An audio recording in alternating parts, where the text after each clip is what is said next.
Let me start. And as I said, I'm a wildlife biologist. I spent 46 and a half years at the Cleveland Museum of Natural History. And during that time, I was an educator. I did a lot of PR work for them. But I was involved in two particular programs. One was the Perkins Wildlife Center and Woods Garden, the zoo that the museum has on campus. And the other, in the final years of my tenure there, was to be involved with the museum's Natural Areas program, a constellation of over 50 nature preserves encompassing over 12,000 acres across northeastern Ohio. Um, Basically, habitats that are maintained in perpetuity to safeguard the biodiversity that's found there.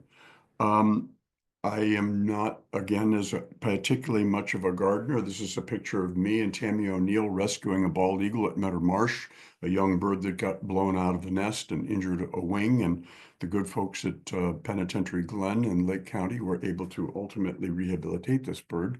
Unfortunately, the damage to the wing was such that it couldn't be returned to the wild, but it found a home as an animal ambassador in a nature center a little bit west of Indianapolis and has been entertaining and, more importantly, educating visitors to that center ever since about the wonders of our great bald eagle.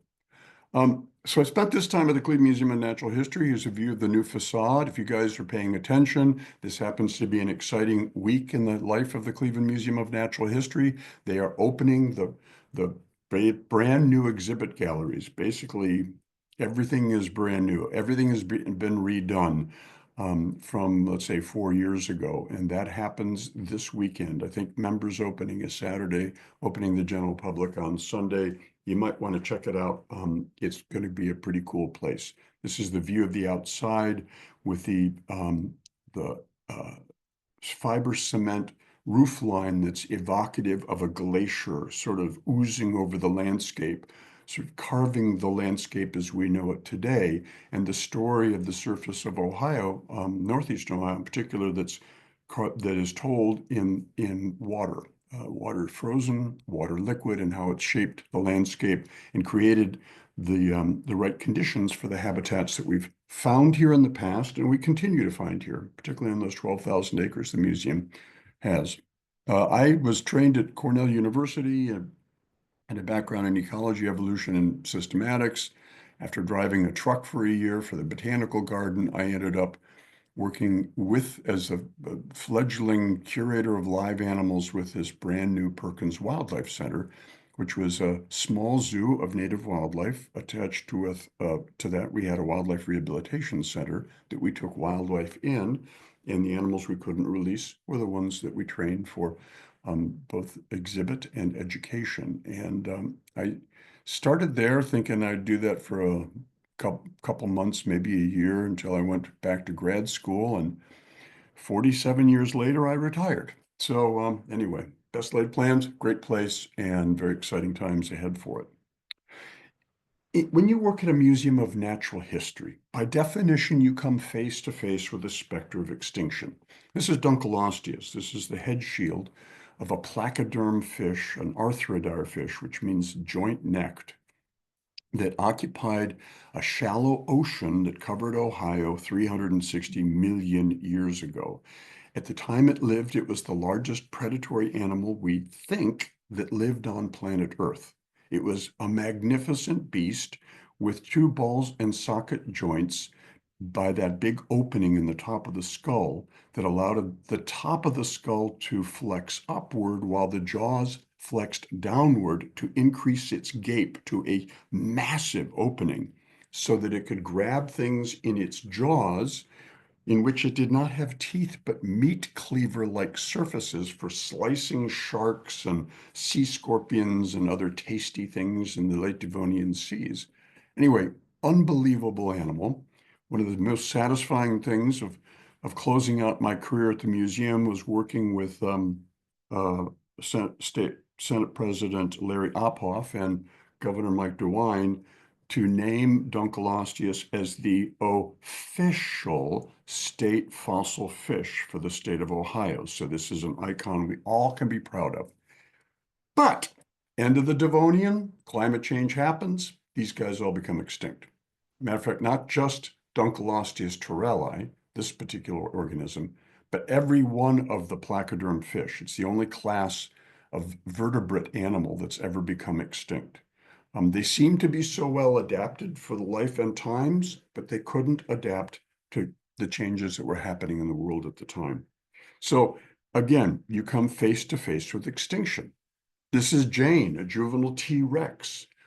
Actually, Jane has been down at Hopkins Airport on display recently, and Jane, a cute little T-Rex, a cute little tyrannosaur. And everyone loves to see these dinosaurs, and every 4-year-old can pronounce these like polysyllabic names like Parasaurolophus and Mosasaur and Brachiosaurus and Haplocanthosaurus. It's just remarkable how young kids take to the complex binomial nomenclature of dinosaurs. Just shows that you can learn anything if you're captivated by the subject matter. Now, one of the things that is obviously another animal that presumably when I grew up, we learned that these had become extinct. Dinosaurs lived, they reigned, and boy, did they reign throughout the Mesozoic. They were the dominant organisms on planet Earth, and their kin, the pterosaurs, were dominant in the sky, and their kin, the mosasaurs, plesiosaurs, and ichthyosaurs, were all dominant in the ocean. So these reptiles just literally ruled the planet. Anything that was related to a mammal was some furball living in the shadows. But at the end of the Cretaceous, another extinction event happened, different from what happened in the late Devonian, other than it was associated with incredibly rapid climate change.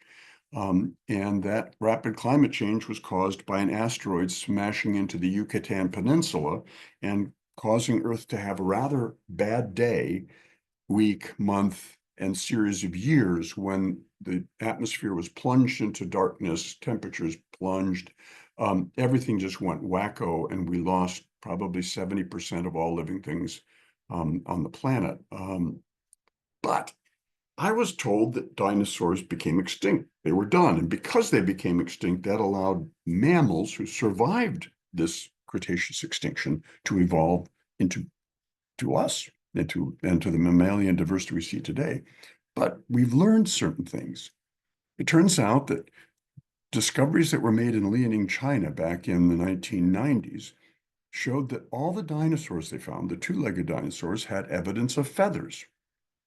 Now, we had presumed that dinosaurs were the ancestors of modern birds, but if dinosaurs have feathers, then what actually is the difference between a two-legged dinosaur and a bird?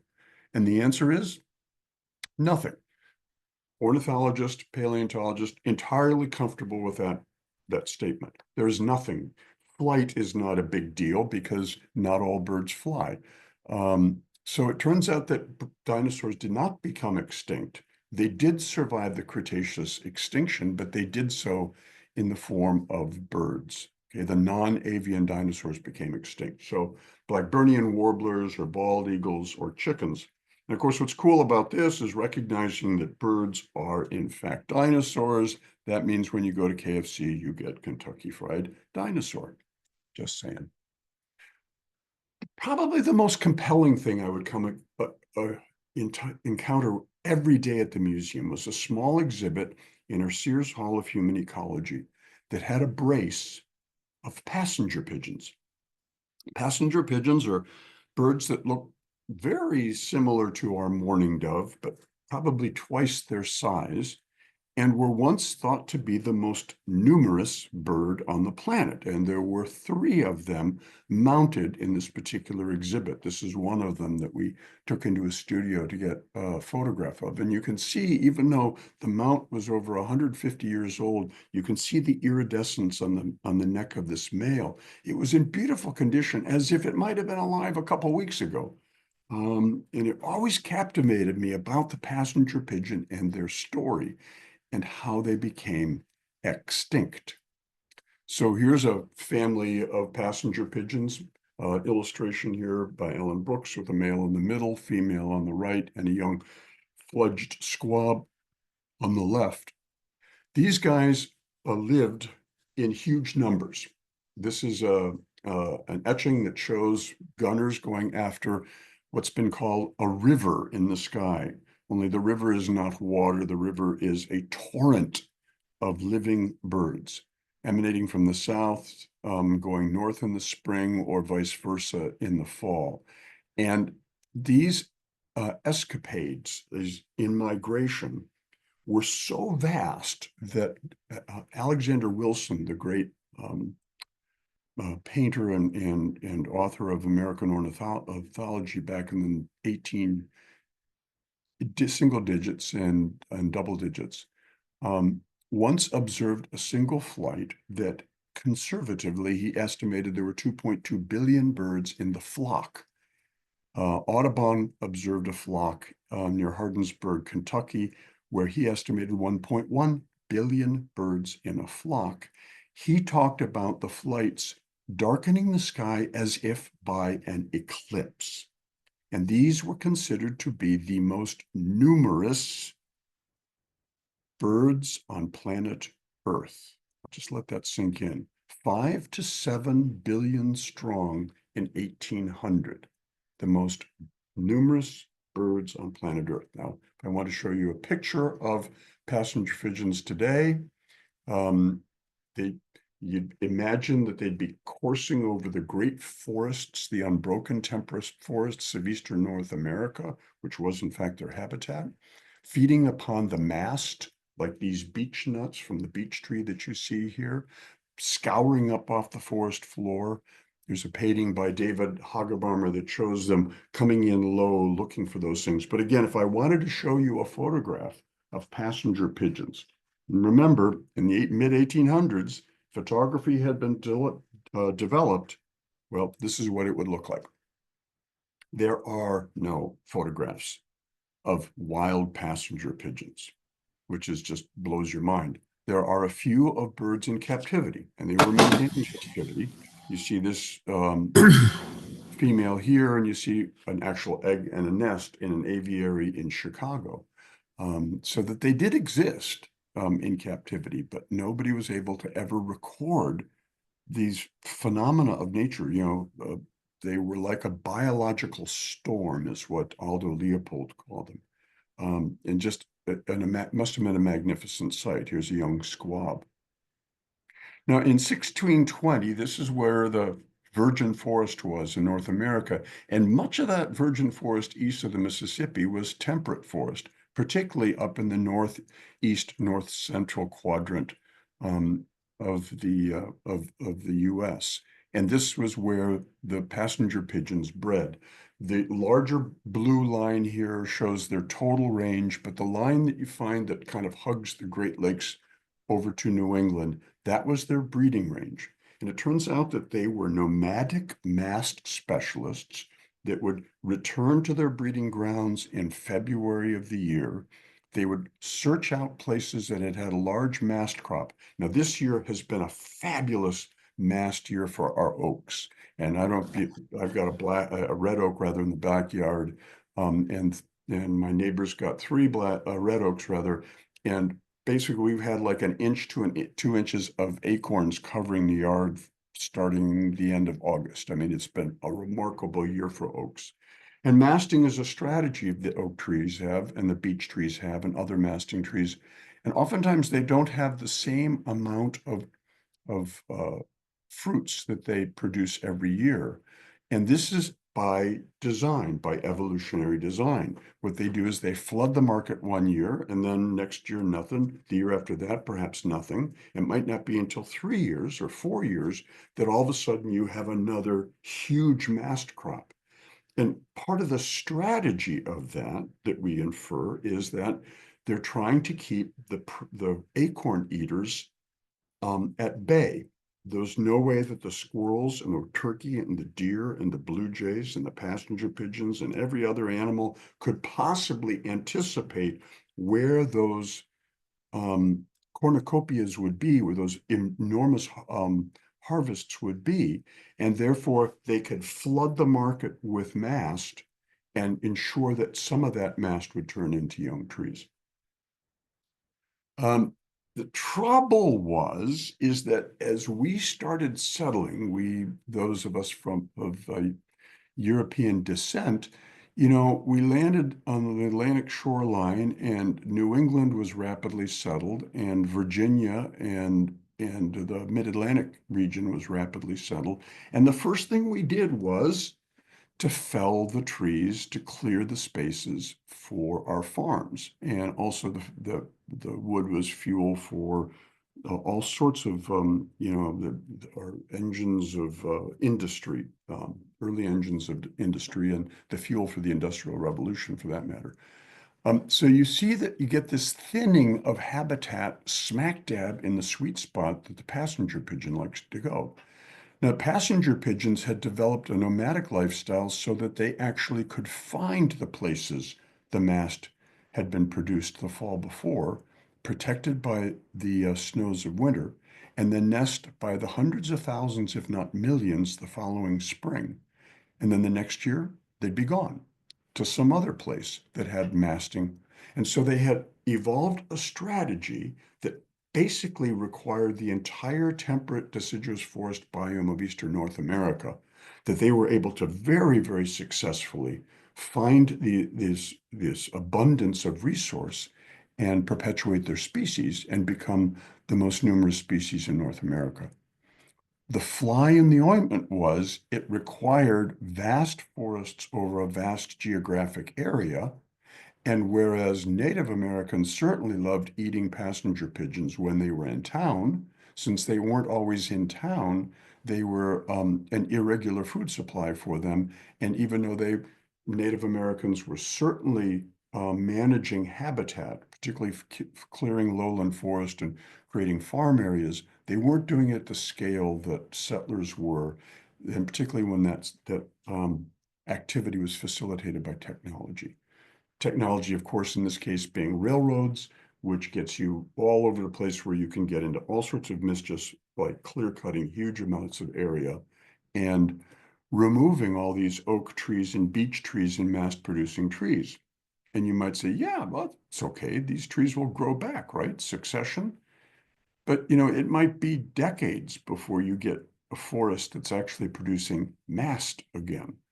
And in the meantime, the passenger pigeons would have nowhere to go. And this harvesting was also facilitated by the first social media device. That would have been the telegraph, so that if you did have a major nesting of passenger pigeons, like the one that occurred in Wisconsin that covered 850 square miles, that all of the market hunters, this is a phenomenon particularly post-Civil War, all the market hunters could centralize on that spot and gravitate to that spot and then just plunder away, killing the birds by the thousands, tens of thousands, hundreds of thousands, and then packing them up in barrels and putting them on trains, and they could be shipped to New York and served up 2 days later in New York City.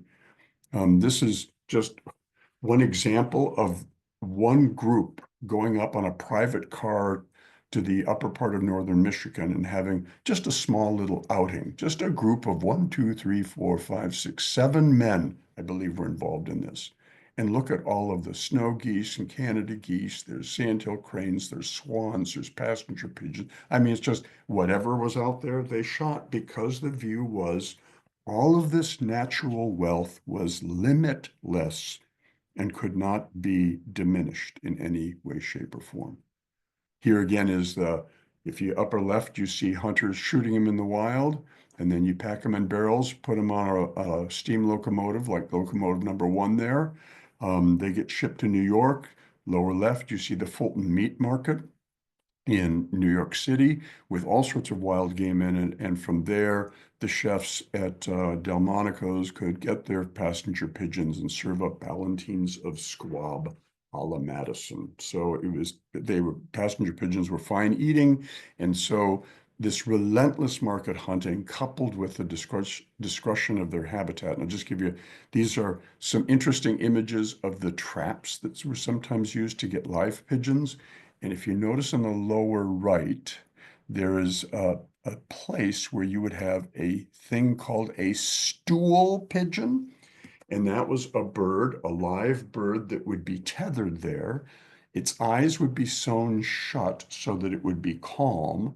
And because it was sitting calm in a field of grain, it would attract wild passenger pigeons down to either be shot or be captured. And this is a gentleman, Albert Cooper, who is a trapper of wild pigeons, and he's actually he's holding one live passenger pigeons, and he has two by his pole and bucket, and the basket to the right is what they carried these things in. So again, these are one of the few photographs we have of passenger pigeons, even though while the passengers pigeon in 1870, there were still hundreds of millions of them. They were certainly on their way out. Currier and Ives even got into the act with these two hunters in a blind with a bunch of pigeons that are tethered to a pole trying to attract them in. And they were also used as target practice. They would have these shoots, and the shoots would be shooting pigeons, and the pigeons would be live pigeons. And everybody thought this was great sport. And the trouble is that as the numbers of passenger pigeons in the wild got less and less and less, they didn't have any passenger pigeons to shoot. So we humans, being really ingenious organisms that we are, what did we do? Somebody invented the clay pigeon. And that's why it's called a clay pigeon. They could have called that little dark black disc anything they wanted, but it's called a pigeon because it replaced live passenger pigeons as the quarry that we'd use on those hunts. A committee in Ohio said in 1857, the passenger pigeon needs no protection, wonderfully prolific, having the vast forests of the north as its breeding grounds, traveling hundreds of miles in search of food, here today and elsewhere tomorrow, and no ordinary destruction can lessen them or be missed from the myriads that are yearly produced. Well, within probably 25 years, they are functionally extinct in the wild, and by 1914, the last bird, Martha, was on display at the Cincinnati Zoo at 1 o'clock in the afternoon on September 1st, falls dead off her perch. And with that, we have the exact time and date of the extinction of the species. Again, at one point, one of the most numerous species on planet Earth. And if you go to the Cincinnati Zoo, there's this memorial to Martha and the passenger pigeon. It's right in front of this funny little kind of oriental detailed enclosures that where not only passenger pigeons were housed, and this is in Cincinnati, in Cincinnati, where imagine this scene here, Paula Commissar's house. She's a member of the Cincinnati Garden Club of Cincinnati, looking towards downtown Cincinnati. But imagine going by either Wilson's descriptions or Audubon's descriptions of seeing this kind of a scene over that valley in the fall. And, you know, again, Audubon said from horizon to horizon, wall to wall, they obscured the sun as if by an eclipse, and the dung fell like snowflakes. Nowadays, if you go to downtown Cincinnati, John Ruthven did a mural, and the Cincinnati Artworks Project had that mural basically blown up and then produced on the side of this building. It's incredibly impressive to see. And you can see the little structures painted in the background are the enclosures where the passenger pigeons were kept, as well as, I'm getting ahead of myself, as well as the Carolina parakeets, because getting tongue-tied here, the last Carolina parakeet on planet Earth, Incus, also resided at the Cincinnati Zoo and died 4 years after Martha. Nowadays, if you want to see a passenger pigeon, you got to go look at a museum drawer. And for scale, by the way, on the right, you'll see two mourning doves next to two passenger pigeons. And you can see just how much different they are in size. And even though superficially they look very similar and you'd think they're related, passenger pigeons genetically are far more closely related to the band-tailed pigeons of the American West. If you look at the right side, the left side rather, of that drawer, you'll see two pileated woodpeckers, and the big bird on the left is an ivory-billed woodpecker, another species now presumed extinct. So one of the things that you learn at a natural history museum is pay attention to the past. Extinction isn't just dinosaurs and Dunkleosteus. It just isn't things in the past. It has happened in the very recent past. It's actually happening right now. It's a part of evolution. There is a normal rate of extinction as habitats change, as ecosystems change, as biome changes, as planet Earth changes. Sometimes those changes are gradual, sometimes they're more immediate, as when an asteroid hits the Earth. But it turns out there's only been 5 times when we've had what we call mass extinction events, when huge multitudes of species have become extinct. Such so like the end of the Permian extinction, where almost 90% of marine life died off. And actually that extinction event set the stage for the later evolution of dinosaurs. Many of these are climate change. There's the end of Permian. We think you have the Siberian traps, an area of Siberia where huge amounts of volcanic activity is happening, spewing out these giant lava flows. All of this carbon dioxide is flooding the atmosphere in a very short period of time, rapidly changing the chemistry of the atmosphere and the chemistry of the oceans, and the animals, plants could not keep up with that change. A rapid increase in the amount of CO2 into the atmosphere in a short period of time. Does that sound familiar? We'll get around to that. So anyway, I started the Natural History Museum, and here we are, we're looking at extinction all around us. And I started in 1974, and we were very concerned about all sorts of things. We were concerned about declining raptor populations and the fact that the bald eagle was on the endangered species list.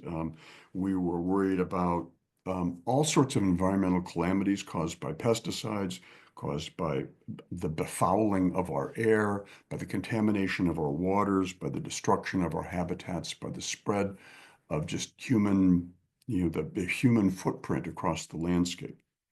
And when I started the Museum of Natural History, it turns out that the museum had acquired 2 eagles, George and Martha.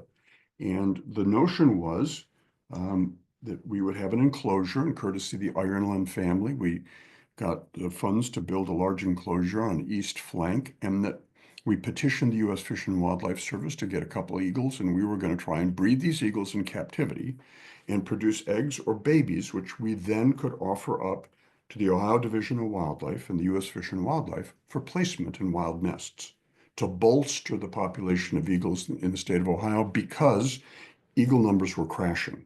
As a matter of fact, the bald eagle population in Ohio hit rock bottom in 1979 when there were only 4 nests in the entire state of Ohio. Eagles are important birds to us. If you take a look at the Great Seal of the United States of America, which is adopted in the early 1780s, there's the bald eagle. And it's appropriate there. It's in a North American species, and it's a bird of grace, a bird of power, a bird of majesty. You could see why you'd be attracted to it. But it's very curious, and perhaps you've heard about this. Jane just sent me an article. It was never actually voted on and adopted as the national bird by Congress.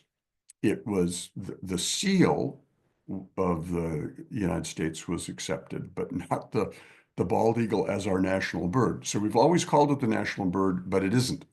And they're trying to remedy that today. There's actually a bill in Congress to formally name, finally, that bald eagle as the national bird. Interesting also, at the time, there wasn't unanimous support for bald eagles as the national bird. Ben Franklin, we don't know if he was serious or if this was a flip comment, but in a letter to his daughter, he said he didn't agree with the choice. He thought that Having a wild turkey on the Great Seal of the United States might be a little bit more appropriate because bald eagles, after all, are pirates. They will dive down on osprey and get the osprey to let go of their fish and then steal the fish from them. That act of piracy was just like what the British Navy was doing to the United States Navy out in the high seas. So he wasn't necessarily a fan. So if we postulate what would happen if he had had his way, this could have been on the Great Seal of the United States of America. Just saying. Anyway, bald eagle range back in, prehistorically, you see it spills into Mexico, goes all the way through most of Canada up to Alaska. But by the time you got to the 1960s, in the lower 48s at least, 48 states, it was sequestered in these locations. Um, Stable numbers where you see black, slow decline in light gray, sharp decline in dark gray. And you see that there was a small population on the border of Pennsylvania and Ohio and in the western marshes of Lake Erie. And a lot of that was in sharp decline. Um, Chesapeake Bay was a bastion, Florida's a bastion, Upper Great Lakes, Yellowstone ecosystem in a few places out in Northern California and Southern Oregon. They had hit rock bottom, and they hit rock bottom for lots of reasons, for habitat loss. We were draining their wetlands. We were competing with them for the fish stock and waterfowl they were eating. Waterfowl numbers were hitting rock bottom as well. And we were competing with them for space. They like lakefront property, so do we do. So do we. But also that even though they were on the Great Seal of the United States of America, nobody thought about protecting them. So it was open warfare on the bald eagle. And for many people, particularly in agricultural areas, they thought the only good eagle was a dead eagle. And so they thought nothing about shooting eagles. And so the bald eagle did not get formal protection until 1940 when the Bald Eagle Act was passed by Congress. And it finally got formal, wasn't named as a national bird, but it finally got formal protection by the United States government. The golden eagle also got protection under that act because of similarity of appearance. So the problem, to add insult to injury, is not only were they persecuted, not only were we destroying their habitat, but after Second World War, bald eagles had trouble reproducing. So even in those areas they persisted. The reason that there was a sharp decline in the late 60s was they were having difficulty actually bringing off any young. And if you went and examined the contents of their nests, you might find eggs that looked like this. Eggs that kind of look convoluted or imploded or just looked wrong. They looked more leathery. They looked more like a turtle egg or a snake egg than they did a bird egg. They didn't have a thick, hard calcium shell. And a lot of research by a lot of people went into determining what it was happening. And what was happening was after the Second World War, a new chemical was introduced as an insecticide. And it was great. DDT was its name. And DDT was considered non-harmful to mammals and birds and organisms other than insects. And it was used widely everywhere. If it was used in agricultural settings, it was used to combat disease. It was used to kill mosquitoes that carried malaria. You name it, it was used there. It is used in incredible quantities everywhere across the planet. These are old advertisements from Life and Look magazine that you'd have these quarter page or half page advertisements. Bison did it, which I love the DDT is in did it. The ladies know what's good. Or magic mist, a war-born miracle so effective you can scarcely believe it. Use it in your house, anywhere, around your kids. Or the Killing Salt Chemical Company, that brings to you DDT. DDT is good for me.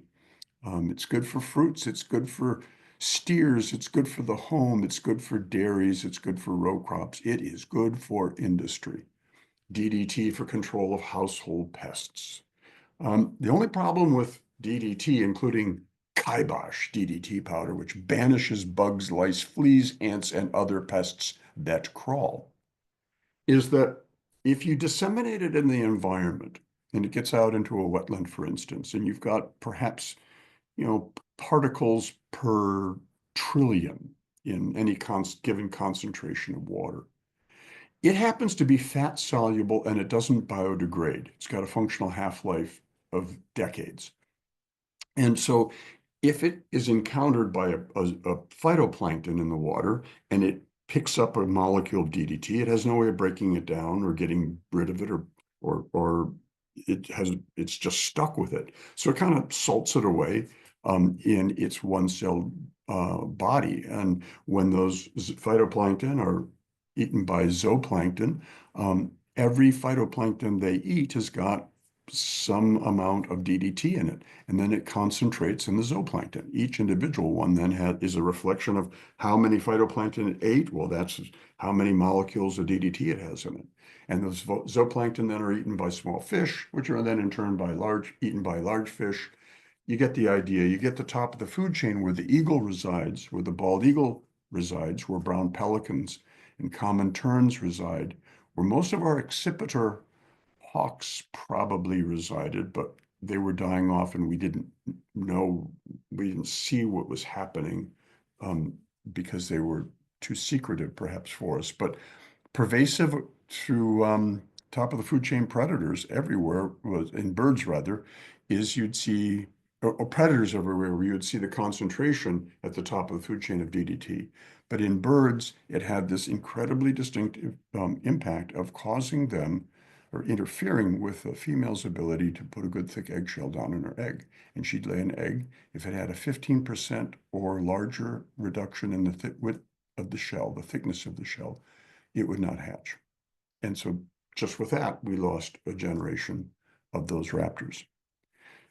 Curiously, there has been a lot of talk about linking DDT with breast cancer. And there's been some correlation in the areas where DDT was produced in California with high incidence of breast cancer, but there was never any causation established. But it does remind me that there was a poster that was widely distributed in the late 1960s, typical 60s kind of hippie culture poster of a profile of a young lady, very pregnant, very naked, from her neck to her waist. And at the base of it, it said, "Caution, the USDA has determined that milk from this source is unfit for human consumption because in the area near where DDT was produced, the concentrations of DDT were so great in human breast milk that it would have exceeded what was allowed in dairy milk." So just something to think about how pervasive this stuff became. I grew up in Shaker Heights, and growing up on Shelburne Road, had a great childhood. We had stately elm trees lining the road. We used to play baseball in the front yard. Periodically in the spring and summertime, trucks like the one on the left would come down the street, broadcasting this mist in the elms in an effort to combat the Dutch elm disease. And we thought it was kind of cool, and you'd feel the cool mist land on your skin, and nobody thought anything about it. We would watch the robins fall dead around us. Didn't think much about that either. But anyway, it was, of course, DDT. It was being used to try and save the elm trees, the stately elm trees of Shaker Heights. And it wasn't until Silent Spring, Rachel Carson, one of our extraordinary environmental voices. I mean, not only an amazing writer and a poet of the highest order, but a great environmental scientist. And she detailed the threat that chemistry gone rampant and wild and widely used in the environment posed to all native wildlife, but particularly birds. And the Silent Spring was evocative of that, what would happen if we lost our songbirds. And so she unfortunately died of breast cancer. She was actually a patient of Dr. Kreil here in Cleveland, but it was way too far gone. But she was able to see Silent Spring to publication, and it became an amazing firebrand. published during the Kennedy administration. And when the EPA was finally formed under Richard Nixon, one of the first things they did is they banned DDT. And I think she would have been very pleased. Not happy that it took so long, but it finally did happen. And we at the Museum of Natural History said, okay, how can we help? We had those two birds I was talking about, George and Martha. So we put them together. We hoped we were getting eggs. That failed to work. They fought too much. Um, and the fighting got so bad that we had to separate them. And when we did, Martha warmed up to her human keeper, Carl. And the following spring, she laid eggs. And it turns out she was displaying imprinted behavior towards a human being. Martha had come to us from a game farm in northwestern Indiana. Those of you who follow sandhill cranes know Jasper Pulaski Wildlife Area is a great staging area for the greater sandhill cranes in eastern North America. And she had hit high tension wires when she fledged from one of the last nests in Indiana. And so she was fed a diet that did not have DDT in it, and she produced thick-shelled eggs. And we thought this is great because at the time she was one of the only egg-laying bald beagles anywhere on the planet. And we were ultimately successful in breeding her, not the usual way, but by artificial insemination. I'd gone to Cornell University back in the day when the Peregrine Fund was established, and they had the Peregrine Barn, and they were doing all these remarkable things with all manner of birds of prey in terms of figuring out how to get them to breed in captivity, including Stan Temple with his bird Argus, a red-tailed hawk, imprinted, who would copulate with the glove, and got Stan thinking, hey, we could probably do artificial insemination with raptors. And he was successful with red-tailed hawk, and then soon followed with peregrine falcons and with prairie falcons, and with Jim Greer did it with golden eagles. And so we thought, okay, well, let's see if we can do it with bald eagles here. And we got finally um, uh, some immature, some injured, rather permanently injured bald eagles from the U.S. Fish and Wildlife Service, and one of them, Argus, proved to be a pretty good semen donor. And I just show you this picture because one of our first eaglets that was produced, you know, usually caring for an eaglet is a 24/7 job by a wild eagle. Um, but at nighttime they're not feeding it. The female or usually the female is just covering it, keeping it warm. Well, at the museum, we didn't have the most sophisticated of facilities, so sometimes I had to bring work home with me. So this is me at the dining room table, and I am feeding the baby bald eagle that you can see right behind the big kind of flasky thing in the foreground. And it's getting a diet of all mashed up mackerel and rat parts and chicken parts and all Vita Hawk, all sorts of gooey and good stuff. In the background, you can see my wife Doris feeding my son Tim. And when Tim saw this picture when he got older, he said, "Boy, I sure hope you guys didn't mix up the food." Anyway, we were finally successful in producing eaglets. And the eaglets then once they got to be about 21 days of age, we would turn over to the Ohio Division of Wildlife for placement in wild nests. And so they would put them up in wild nests. They would be adopted by the wild birds, and our job was done. At 3 weeks of age, they really haven't imprinted on anything. They're just, mom and dad, the birds with white heads and yellow beaks, fly in from time to time with food. They tear the food up and they put it in their mouth. It's not until they're like 5 or 6 weeks old that they start taking a hard, long look at their parents and start forming a sense of self-identity. So they wouldn't remember my bald head at all. And those birds all successfully fledged from the nests in Ohio. So we were doing that. Cincinnati Zoo was breeding them the natural way with their pair, and Columbus Zoo and the Patuxent Wildlife Research Center.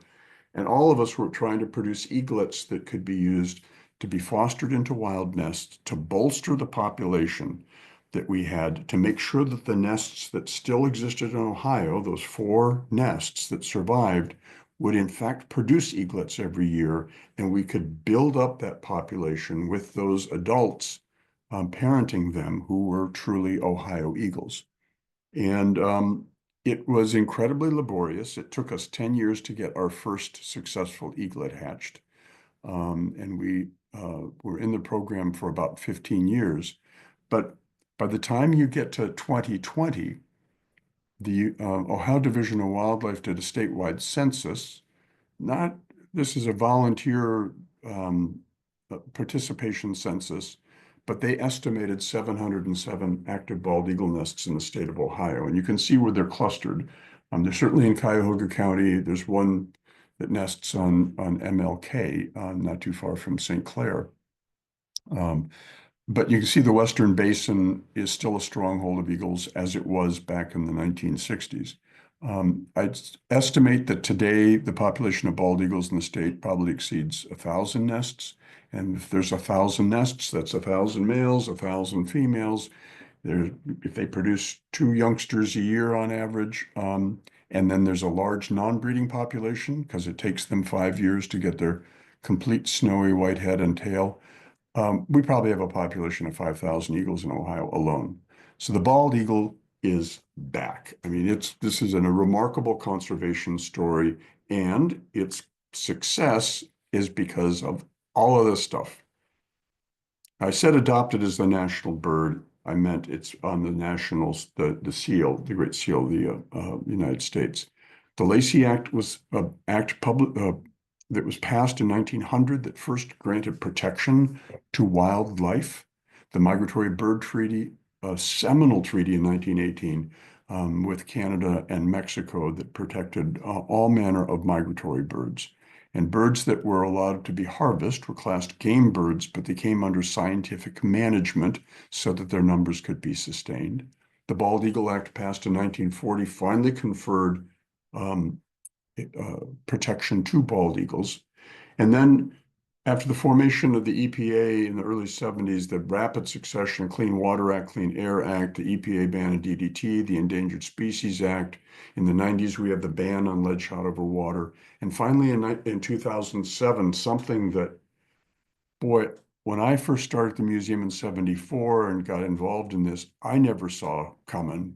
But in 2007, the bird was delisted as an endangered species. And now you would have to say it is a common large raptor in Ohio. Can be found almost anywhere. And it's not quite your grandfather's or grandmother's bald eagle. They have shown themselves to be amazingly resilient and able to work in the human landscape. But one of the things they do is that they naturally will go after waterfowl. Well, we have such a huge goose population that, we've got an abundant population for it. But so much work went into this, so much effort in acquiring habitat, using the bald eagle as a keystone species and as a leveraging tool to be able to acquire protection for wetland habitat. Incredible changes in how we did business, both as a government and in industry. Amazing amount of effort that went into just protecting the one bird. Iconic bird, for sure. Important bird to all of America, for sure. But it just goes how this is one species, and this is all the things that were needed.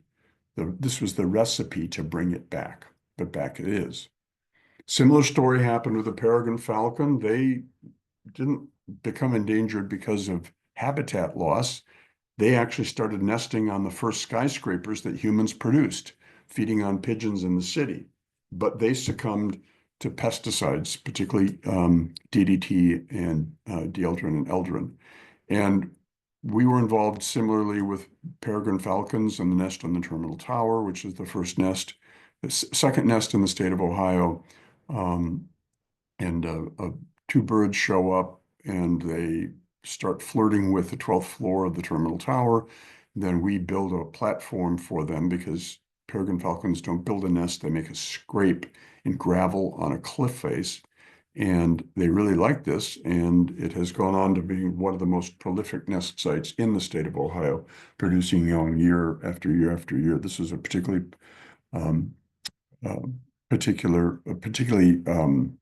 productive female by the name of SW feeding her youngsters. And they not only eat pigeons, they eat all the migratory birds that are flying through town. And they do eat some mammals, and you can imagine what mammals they would be. They would be bats. And we do get a migration of bats through downtown. And if you ever take a look at what the Lights Out Cleveland people find when they do their routes, they find a fair number of red bats down there, occasionally hoary bats or silver-haired bats, and peregrine falcons will sometimes claim their lives too. These are the first two that were produced, first two youngsters that were produced on Terminal Tower, Stars and Stripes. Okay, so great success story, peregrine falcons. Great success story, bald eagles. Pat ourselves on the back. Actually, and we should take great hope from that because we were resolute in the fact that these species, number one, were of value. They had no commercial value, economic value. They were strictly symbolic value and obviously ecological value. But we chose then to devote the resources to them or make the changes in the way we were doing business to allow their return to health. But in the same period of time, since 1970, we've seen, according to a study put out by Cornell University in 2019, a decline of almost 29% of all birds in North America, 3 billion birds from 1970 to 2019. Certain groups have fared the poorest, but this is a huge deal. This is a giant chunk of the avifauna. Now, clearly, it's not all species. Some species are doing well. Waterfowl numbers they found to be up 50%. But again, we've made a determined effort in the last 50 years, and actually longer, in securing waterfowl habitat, pothole prairie habitat, nesting habitat in the upper Great Lakes, in the Canadian prairies. And so the resulting, even though waterfowl are mostly hunted, tightly managed game seasons only in the fall, not in the spring. And they're managed such that they can maintain increasing populations of the waterfowl going into the future.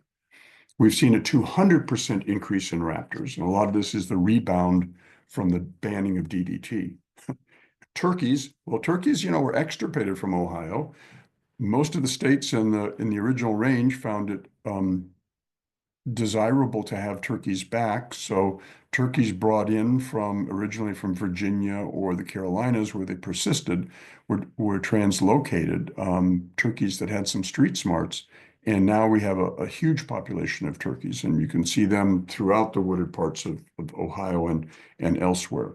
So great stories here about species that we care about. Turkeys are an important game bird. Raptors because of peregrine falcons and bald eagles and osprey, we in learning the root cause of DDT and securing its banning, and then starting to enforce both enforcement of protections that already existed, and then securing habitat, have allowed these animals to come on back. Same thing with the waterfowl. But when we take a look at other birds, eastern forest birds down 17%, Arctic tundra birds down 23%. You get as you go further right, if you're a grassland bird, if you're a bobolink, man, things aren't looking too rosy for you, down over 50%, or shorebirds. So clearly, what we've been doing isn't enough. And this isn't just birds. I mean, when you think about what birds do, it's remarkable, but also underscores the difficulty of how to conserve them. So take the black-billed warbler, for instance. This is a really desirable warbler, oftentimes heralds kind of the end of warbler migration in May. All of the warblers that nest up in the boreal forest from basically from Newfoundland to Alaska, all the way to Nome, Alaska, in late summer, early fall, are gravitating to the Atlantic seaboard. And from there, they fatten up. And when they feel that the environmental conditions are right, like the passage of a low pressure system bringing winds out of the northwest, they head out over the open Atlantic Ocean in a southeasterly direction, and they just fly. They probably get up to 4,000, 5,000, 6,000 feet, and all they do is pump their wings and they fly day in and day out. Now, in time, those tailwinds that they had that were giving them a nice little boost as they left North American shoreline peter out. But as they get over the open Atlantic, they come under the influence of the northeast trade winds, which help direct them down south to South America. And they make the flight from, let's say, Cape Cod to Venezuela in 88 hours of nonstop flying. This little speck of a bird, smaller than a chickadee, flapping its wings nonstop for 88 hours. It's a marvel of evolution that this happened. Who told them that the Northeast trade winds are out there? Because if they don't encounter those trade winds, this whole strategy is bankrupt. There is no landfall. The ones that um, have a trajectory that is a little bit further to the west might encounter the Windward or Leeward Islands. But for a lot of them, they're going, the next time they're actually setting their feet down on a branch of a tree, it's going to be in South America. And then they spend the winter down there, oftentimes in mixed flocks, fattening up. They cannot follow the same migration pattern in the spring, so they island hop on their way up through the heart of North America to get back there. So this is the scale of what happens. That's happening on a hemispheric scale, a Western hemispheric scale, the nature of this and the challenge to us of how do you conserve this species? It's not just enough to have wintering grounds and nesting grounds. You have to have staging areas and you have to protect them from the obstacles along the way, like glass, like brightly lit buildings, like the buildings we find downtown, this white-throated sparrow that unfortunately ran into it. This is what Lights Out Cleveland has been trying to reveal and trying to solve. That when the lights are turned on at night, particularly under misty conditions, there are huge numbers of birds that are drawn to those lights, and oftentimes they run risk of colliding with the glass and becoming casualties like you see on the right. That picture was actually taken from a single night in Toronto. We also know that in addition to obstacles like buildings, like glass, like the windows, and by the way, that's any window, that's the window of your plate glass windows at home. We know that cats, and not just feral cats, but our domestic cats that we keep indoors and allow to go outdoors, can probably kill as many as 900 million to 1 billion birds a year in North America. It's a huge predatory force, negative force on these migratory birds, and a further challenge to birds that already have challenge enough on these migratory voyages. And it's not just the birds. This was a New York Times Magazine article back in 2018 about the insect apocalypse and the fact that we're finding that there are collapsing insect numbers worldwide. And this is sometimes hard to quantify, but there was a study that was done over 26 years in nature reserves in Germany that found an annual decline of 5.2% in flying insect biomass, that is the weight of flying insects of all kinds in these preserves. That together, over the 26 years rather, resulted in an estimated 75% loss of those flying insects. So huge decline in insects. And if you've ever tried to invoke the windshield test, that is, how many bugs are hitting your windshield today in the summer as did when you were a teenager, I think we all realize that there's far fewer. And this is happening across the board. This just shows Coleoptera on the left are beetles, Hymenoptera are bees and wasps, Lepidoptera in the middle, the dragonflies, and then we have Orthoptera are the katydids and grasshoppers and the like. And you can see that all of them have sharp decreases. The grasshopper group, the katydid group, probably the biggest. But you see the monarch on the right. We know that monarch numbers have been crashing, and there's talk now that the U.S. Fish and Wildlife Service might accept recommendations of adding the monarch butterfly to the endangered species list. So we've saved some birds. We've saved some organisms, but at the same time, it seems like we have crashing biodiversity all around us. Or this astounding slide that just shows it calculates the biomass, the weight of the mammals on planet Earth. Up in the upper left, in the teal or the green, 4% of global mammal biomass are wild mammals. Whales and elephants and giraffes and raccoons and deer and everything else. 34% of global mammal biomass are humans. 62% global mammal biomass, livestock. You get the sense that between livestock and humans, 90% of all of the mammalian biomass are either us or the things that we eat or the things we depend upon for milk or for fiber or the like. This shows how much nature is under pressure and how the challenge before us about saving biodiversity. These extinctions are closely linked with human population. And as human population goes up, extinction goes up as a result, both of our footprint, but we need more of the earth to farm to create the things that we need to support a larger population. And to a remarkable extent, we've been doing that, even as our numbers have been going up in this geometric fashion. And this all plays out against the same thing happening with climate change, that not getting into details, just the simple fact of an observatory in Hawaii, they've been observing or they're measuring CO2 in the atmosphere since the late 1950s, and this is the track. It goes up and down seasonally, where CO2 goes down in the summertime and up in the winter because in the northern hemisphere, you don't have all the forests that are producing oxygen and sequestering CO2. But we're in this relentless march to getting to levels of CO2 that we haven't seen for 3 or 4 million years. And it gets to that sense of rapid addition of CO2 to the atmosphere can sometimes precipitate climate-driven extinction events, like the end of the Permian, like we think the end of the Devonian and the end of the Ordovician.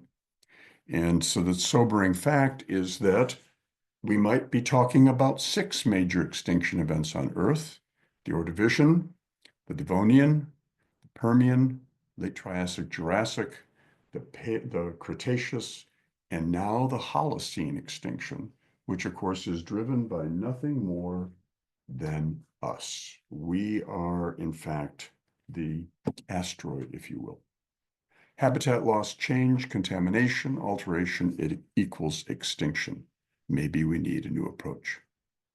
Real quickly, I'm just going to hit a couple things. 50 years ago, Donald Johanson was a paleoanthropologist at the museum, and he discovered Lucy, an upright walking hominid that lived in sort of an interesting mosaic of habitats in Ethiopia, with a head the size of a chimpanzee, but a basically postcranial skeleton that was just like ours. She had a pelvis that was built for walking. She was bipedal. And it connected us in a very dramatic way to our ancestors and to our closest living relatives, bonobos, chimpanzees, and gorillas. And it reminds us that, our story on this planet is a recent chapter. This shows how we've colonized most of planet Earth from when our species arose about 300,000 years ago. So we are kind of just a little asterisk in the history of life on planet Earth, which goes back 3.7 million years. But it reminds us that we are evolved from and with nature. We are, in fact, nature. I love this picture. The little light spot you see in that one band of Saturn's rings is planet Earth, photograph taken by Voyager 1. And it was Carl Sagan himself that coined the term, that we're just nothing more than a pale blue dot, like a dust mote suspended in a sunbeam. And we think about all that is on this planet, all the biodiversity, and yet we are just one little speck in the cosmos. But uniquely, we are the only speck in the cosmos where we know that there's life. This dramatic view of Earth Earthrise taken by the Apollo astronauts.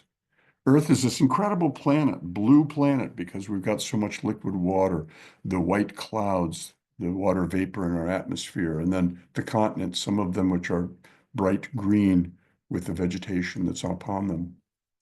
An incredibly dramatic um, landscape that seen from space, you get an appreciation. It's large, but it's not endless. Here are the Great Lakes taken from the International Space Station. You're looking down at Ontario in the foreground, Erie off to the left. Kind of an interesting perspective to see the Great Lakes. And we think about the Earth as the water planet, and yet when you actually take a look at Earth, if you coalesced all the water on the surface of planet Earth into a sphere, that's how big the sphere would be. About the size of the middle of the United States. And if you subdivided all the fresh water and all lakes and rivers, it would be this size. Now you might say, how is this possible with a blue planet? Well, most of the oceans of the planet, what are they? You know, a mile deep, 5 miles deep, compared to the surface of the planet. I mean, the volume of the planet, they're, you know, it's a much, much, much smaller amount. And another study suggested that if you took the atmosphere of planet Earth and coalesced into a sphere, in the right picture of the globe, it would be about the size of Western Europe. All life as we know it operates in those spheres. And these images kind of get you thinking about, you know what? Earth is remarkable, but it's very contained. It's not endless. We couldn't say, like those people said about the passenger pigeons in 1857, that their habitat is endless. They've got the forests of the north forever to breed in. We know that Earth is a self-contained system. It's limited. Earth is remarkable because of the way it cycles everything and the way life has evolved with it. And particularly when you take a look at this image and you look at the haze on the horizon, that's the atmosphere. It's like the last piece of the onion skin. It's this thin veneer that covers the Earth. Maybe it goes up 100,000 feet where life can be sustained. And maybe life goes down 10 miles into the crust.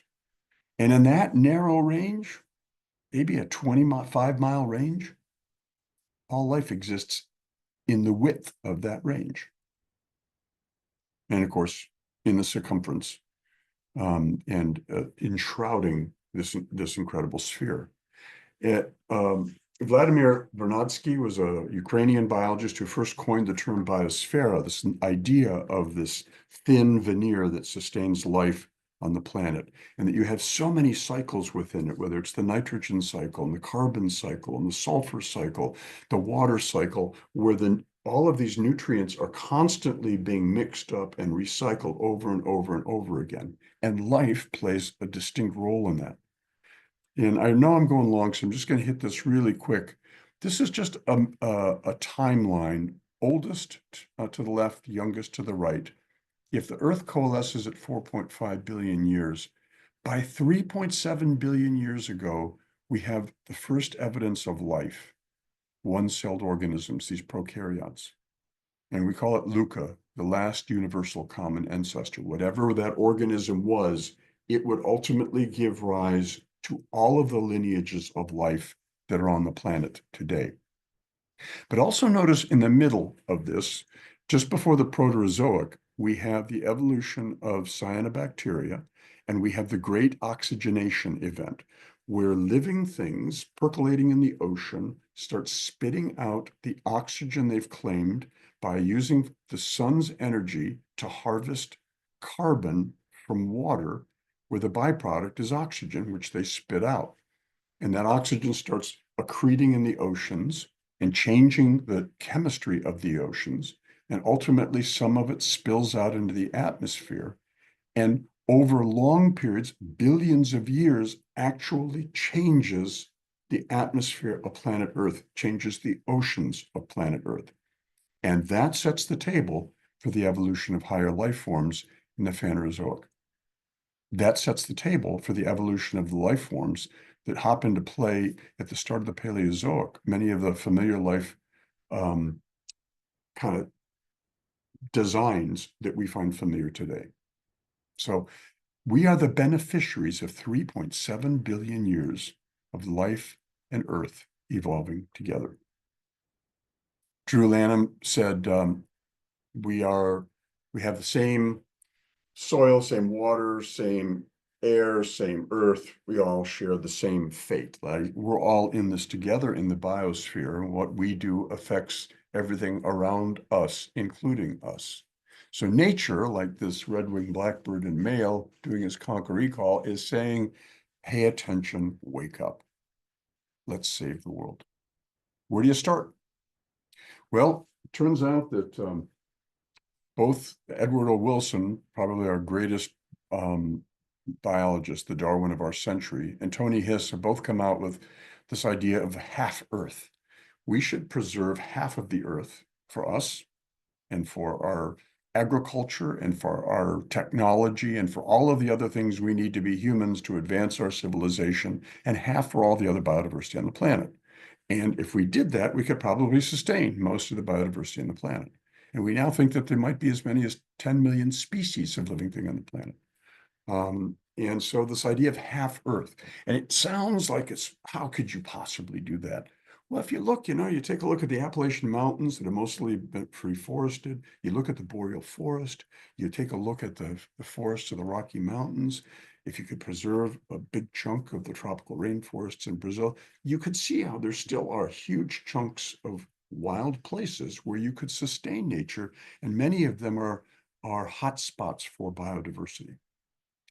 So one of the thoughts that is, if we're doing that, can't we do that in the same yard, in our yards? Can't we do that in our own backyards? That place that we can truly make a difference, no matter who we are, where we live, is in our yards. We can make our yards bastions of biodiversity and link together with the yards of like-minded neighbors, create swaths and corridors of habitats for native species. And we don't need for politicians, policy wonks, bureaucrats, business leaders to weigh in. We can do it ourselves. It's like exercising your right and responsibility to vote in a democracy. Your lone vote may not seem like it makes a difference, but when coupled with the votes of like-minded people, it can change the world. It can save the world. Why are the bees and butterflies gone? Answer, your yard. Ecosystem up top, ecosystem down below. A garden's worth is not in its appearance, but in the biodiversity it supports. Now, we've all come to revere Doug Ptolemy, the ecologist who's started this grassroots movement called Homegrown National Park, that's encouraging us to do this. And if we do this all coupled together, that we actually can affect conservation on a large scale. Perhaps as much as 20 million acres could be turned to native species. And it's in that spirit that the Shaker Lakes Garden Club and the Audubon Society of Greater Cleveland have come together to create Nature in My Backyard. And this Zoom series is a product of that. Our purpose is to take this concept that Doug Ptolemy has introduced, but bring it home to you. We want to meet you where you live. We want to hear how you live. We want to help you live there. A unique feature of Nature in My Backyard is actually coming to people's houses and yards and having teams of volunteers, master gardeners from Cuyahoga County, coupled with gardeners from Shaker Lakes Garden Club and members of the Audubon Society of Greater Cleveland, and helping you identify invasive species and the strategies to remove them, and help you with ideas of how you can bring nature home. And together, the thought is if we all start doing this, and it's being done in certain areas already, as we piece these disparate yards together, they can form a network of biodiverse backyards that provides habitat for native species. And your garden can make a difference. And ultimately, habitat is hope. It turns out that without habitat, no species can survive. And on the nature of hope, just real quickly, because I know I've got to end here, because Melissa's got to shut us down. But Brene Brown has said that hope is not an emotion. Hopelessness is an emotion like despair, but hope is actually a way of thinking. It's intentional. And the idea by doing something positive in the place that you have control and you can exercise your control, you are actually providing hope, not only for yourself, but you become a beacon of hope for the people around you. As some have said, do what you can with what you have where you are.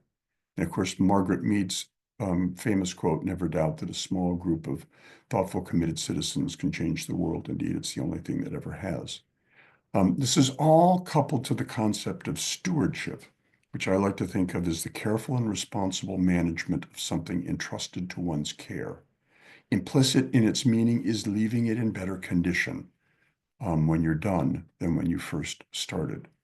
And so, what can you do? What can I do? What can we do together to create this movement where we become better stewards of the pale blue dot? And where it starts at home. The world is not ours, it's our responsibility. And what happens next is up to us. And to paraphrase JFK's most famous quote, ask not what your planet can do for you, ask what you can do for your planet. Working together, there is hope. And I hope if some of you are joining us for the first time that you'll join us in Nature in My Backyard.